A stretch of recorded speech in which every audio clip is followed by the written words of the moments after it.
আকাশে দিলে কিশোর কিশোর,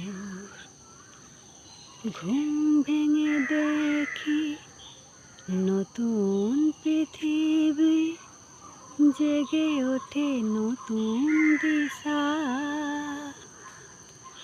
আলোক লগনে গগনে গগনে, আলোক লগনে গগনে গগনে, লাগে যে গো বড় সুমধুর।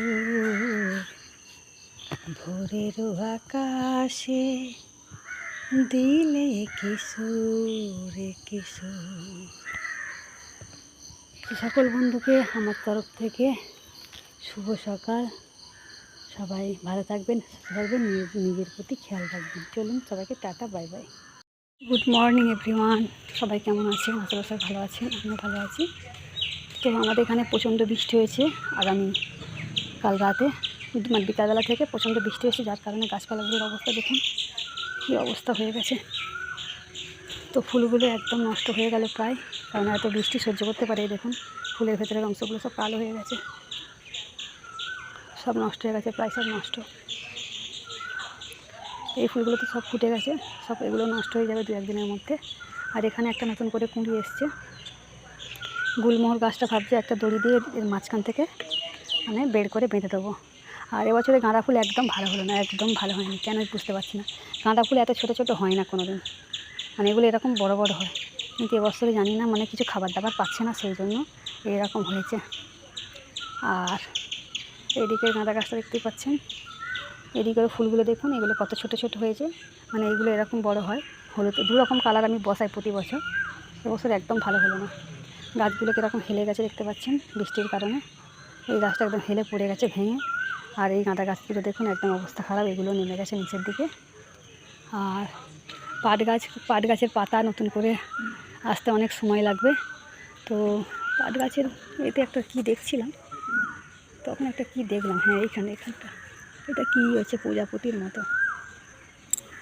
তো চলুন সবাইকে গুড মর্নিং জানিয়ে আজকের এখন দেখুন রোদ্দুর উঠেছে, জানি না রোদ্দুরটা কতক্ষণ থাকবে। তো টাটা, বাই বাই সবাইকে। আর আমার সেই প্রদীপগুলো দিয়েছিলাম, আর দুদিন হয়ে গেল প্রদীপগুলো রোজ রোজ ভাবি নামাবো, কিন্তু প্রদীপগুলো নামানোর কথা মনে থাকে না। প্রদীপগুলো নামিয়ে নিলাম। তো চলুন সবাইকে টাটা, বাই বাই। ও বিকালের প্রীতি ও শুভেচ্ছা ভালোবাসা জানিয়ে আজকের ব্লগটা আমি শুরু করছি। আমাদের এখানে আবহাওয়াটা দেখতেই পাচ্ছেন যে একদম খারাপ, বৃষ্টি পড়ছে ঝিরঝির করে।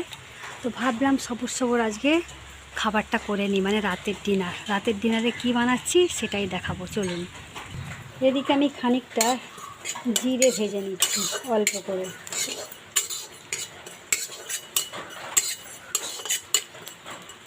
জিরে ভেজে নিচ্ছি। এদিকে আমি নিয়েছি বাঁধাকপি, ধনেপাতা, টমেটো, পেঁয়াজ আর আলুর টুকরো ছোটো ছোটো। আর এদিকে ছোলা করে আমি সেদ্ধ করে নিয়েছি। তো জিরেটা আমি ভেজে গুঁড়ো করে নেব। রুটি কিন্তু আমার বানানো কমপ্লিট হয়ে গেছে। তো এদিকে জিরেটা আমি ভেজে বেলন চাকাতে দিয়ে দিয়েছি, এটা আমি গুঁড়ো করে নেব। এদিকে কড়াই আমি কালো জিরে আর একটা শুকনো লঙ্কা দিয়েছি।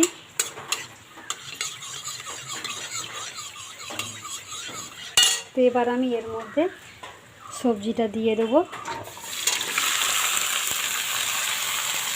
সবজিটা আমি সুন্দর করে ভাজা করে নেব।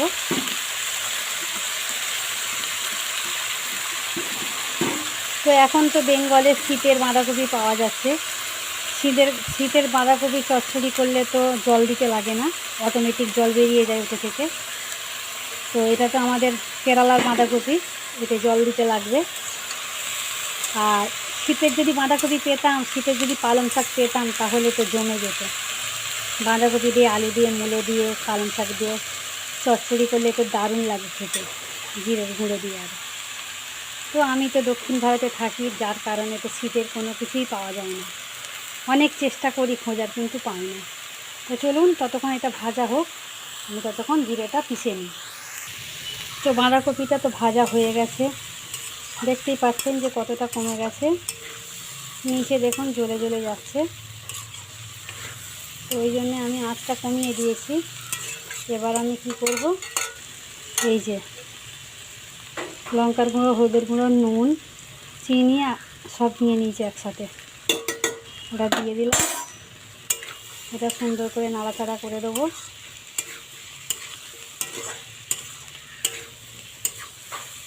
কালারটা কীরকম ফ্যাকাশে ফ্যাকাশে লাগছে, কিন্তু অ্যাকচুয়ালি কালারটা ফ্যাকাশে নয়, আলোটাই এই রকম, যার কারণে এরকম ফ্যাকাশে মনে হচ্ছে। তো আমি পরিমাণ মতো জল রেখেছি, দিয়ে দেবো। আপনারা এর মধ্যে ঘি দিতে পারেন। আজকে আমার কাছে এখন ঘি নেই, সেই জন্য আমি ঘি দেবো না, কারণ ঘি কিনতে গেলে এখন আমাকে ফের দোকানে যেতে হবে। তো দোকানে যাওয়া এখন আমার পক্ষে সম্ভব নয়, সেই জন্য। তো মশলাটা ভাজা হয়ে গেছে, এর মধ্যে আমি জল দিয়ে দেবো।